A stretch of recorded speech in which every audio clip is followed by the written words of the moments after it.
What's up, A-Pushers? All right, today we're going to cover Woodrow Wilson, the 28th president from 1913 through 1921. A lot of influential things are going to happen in U.S. history during this time. So let's get started. The first thing that you need to know is that Woodrow Wilson is from the South. He is a child when the Civil War ends, and so he hates war. So when you get to the League of Nations, he's going to try to destroy war. But he's also a Southerner, so that leads to some racist things.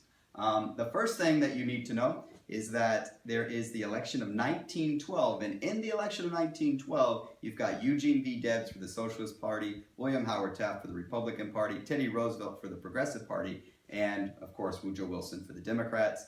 The Republicans are split between Taft and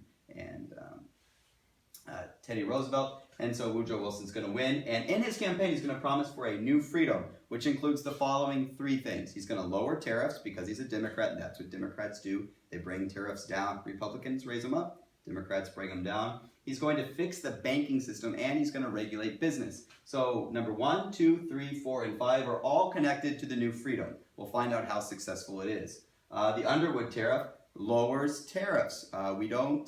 We have a graduated income tax now, so the Underwood tariff is going to take, we don't need high tariffs, we've got graduated income tax, and the economy is doing pretty well. The next thing that he does is he creates the Federal Reserve Bank, and the Federal Reserve Bank is both privately owned by banking industry, and it's also owned by the U.S. government, and they set interest rates, and they also control the money supply, and so it's going to fix the banking system. So, Federal Reserve Bank, and it regulates the money supply and interest rates.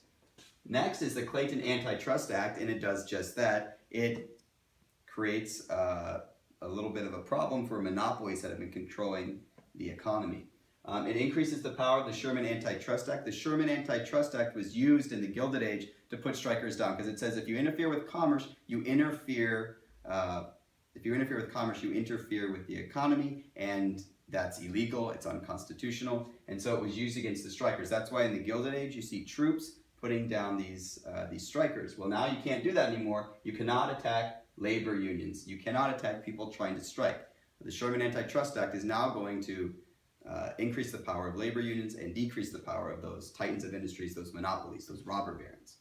The Federal Trade Commission regulates unfair business practices like insider trading,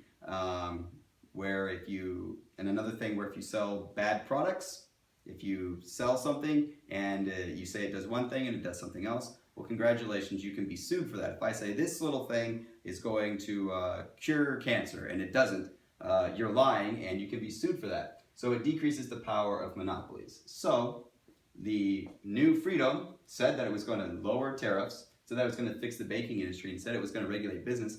Well, it does all of those things. So it is a whopping success. Woo, progressivism.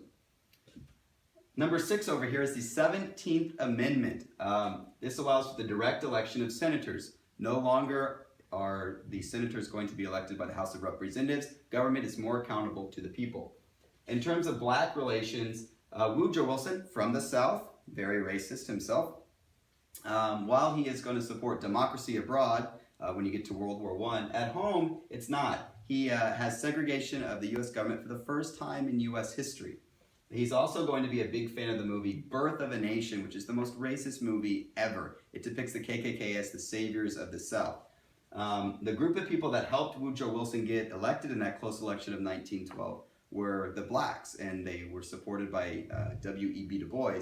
Well, W.E.B. Du Bois is like, what the heck, Wilson? We helped you get elected, and this is the way you treat us? This is unfair. This is wrong.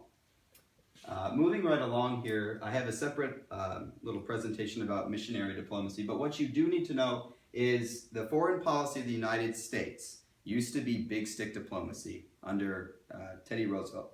Then under Taft, it was dollar diplomacy. Now it is missionary or sometimes moral diplomacy. The U.S. will use force to do what is right, and what is right is spread democracy, Christian values,